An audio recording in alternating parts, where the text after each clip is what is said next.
Here in New York with the all-new Sony A9 Mark III, and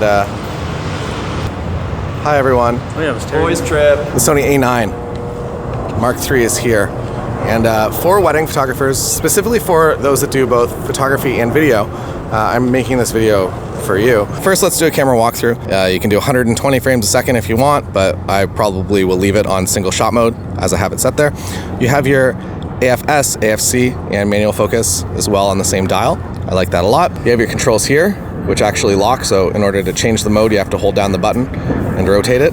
You also have two programmable dials right here. On a camera like the Sony A1, this will actually be an exposure compensation, and that's a bit of a bummer because this should be an ISO, so at least the way I shoot when I'm shooting in manual, I have my aperture set to the front here, I have my shutter speed set to the back, and then I have this set to ISO. You'll notice that the record button has also moved back here, so if you like those ergonomics, you can leave it. And if you don't like that placement back there, you can use this C1 or C2 button as your record button. Or I guess the shutter probably too. You'll notice that the grip is definitely different, and I like it a lot. It feels very, very comfortable in your hand. It is noticeably different than the Sony A7R Mark V, but one thing that the Sony A7R Mark V does give to this camera is this incredible screen. This is my favorite screen, so it's the flip and tilt. So if you want to just use it tilt only, you can have the camera like that, or you can use it as a fully articulating screen if you want to do some self-filming. On the front here, sorry for the ridiculous distortion, I'm shooting this on the 11mm APS-C. There is a C5 button down here, and I believe what it comes default to is the high-speed boost. So if you do have the camera set to something like 20 frames per second, you can actually set this, that when you hit the C5 button there, it will jump you into 120 frames a second. So you can be doing your regular 20 frames per second, and then when you hit that C5 button, you will jump into 120 frames per second, which is really nice for sports. Inside the camera, you have dual slots, so I have a CF Express Type A in there, but you can also put SDs. You flip the SD the other way around. When it comes to the ports, you have individual doors for everything. I love having this individual door just for the microphone input. It stays out of the way of the screen as well. You also have your headphone, and you can charge USB-C, and you also get a full-size HDMI as well, which is cool, as well as an Ethernet if you are into the shooting the sports to the wire. Maybe that's helpful for you. I personally don't think I'll ever need that. Also, if you are a wedding photographer, Canada Photo Summit happening April 22nd to 24th. Jason Vincent's going to be there. Sam Hurd's going to be there. I'm going to be there. My wife Lindsay. Magic's coming all the way from Poland. So you got to come. Canada Photo Summit, it is a theater style event. We're going to be talking all about wedding photography. And on the first day, there'll actually be a few shoots this year. So come on out, Canada Photo Summit. Until Black Friday, tickets are only $199 Canadian. After that, they go up to $399, also Canadian. But if you're coming from the States, it's like $150 US, and it is an incredibly underpriced event for how much fun you're gonna have, as well as how much you're going to learn. So come on through, Canada Photo Summit for wedding photographers in our city of Waterloo, Ontario, Canada. So come hang out. Now back to the Sony A9 Mark III. The big benefit, at least if you're in the Sony space, is that prior to this camera, you kind of had your choice of maybe the Sony A7 IV or maybe the A7R Mark V. And the downside with them is that your 4K 60 video got a little bit of a crop. So you'd be taking your photos all at 35, and then you would switch to video mode and you'd be punched in a little bit. And it's just not ideal. So this camera, happy to say, no crop on 4K 60 or on 4K 120, which is pretty crazy. I'm also very happy about the megapixel range that they put this in. I don't need 50 megapixels like a lot of the more expensive cameras, the cameras that would be considered the flagship. For me, I would rather my cards go a little bit longer on wedding days. And I know you can buy larger cards, but it does get expensive. And my personal preference when at a wedding day is to never actually take the two cards out of this camera. So they will just stay in there the entire wedding day. I'm not swapping them, I'm not putting them in a wallet.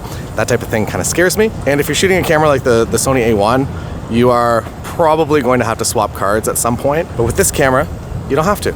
You also can go into APS-C crop mode and still get enough megapixels from those images. So what I do is I'll set one of these custom buttons up top here, and I will set that to APS-C crop mode, so when I'm on a wedding day and I'm in a position, usually it's during the ceremony, where I just don't want to walk in a place that I'm going to obstruct people or become the center of attention, that I can quickly go into APS-C crop mode and get a little bit more reach. Well, yes, sacrificing megapixels and you're essentially just cropping in camera, but it gets me my final image just right on the card, and I'm using Imagen AI for editing, so it will crop, it can crop for you, but to just do it correct in camera, I feel like is a much better solution.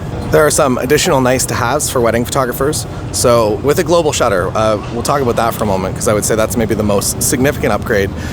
Global shutter means when you take the image, all of the pixels are writing to the card all at that time. Typically a camera like this Sony A9iii, it's writing the pixels really fast, but it's going like this. So what that means is if you're taking an image with a flash, the light is very fast, but you might only see light on the top section, so your flash is only affecting a section of the image. And this camera, because it is a global shutter, just doesn't suffer from that, so you can shoot flash at any shutter speed. Adding to that, if you are in incandescent environments, which a lot of wedding venues, once you get into the reception are, a common problem you'll see is that if you're taking lots of photos, especially at a higher shutter speed, that the lights will kind of flicker on and off, or maybe they'll be a little bit less intense, or they'll only be on one side of the room. And that is because of the refresh time of the actual lights. And now with a global shutter and the anti-flicker that's in here, it will actually only take the image when the lights are at full peak, which means you're not going to get a lot of images that are weirdly exposed, and you're just going to get the ones that you should have. So I am very, very happy to have that feature. 8 stops of IBIS in here, but also dynamic active stabilization, I believe is what it's called.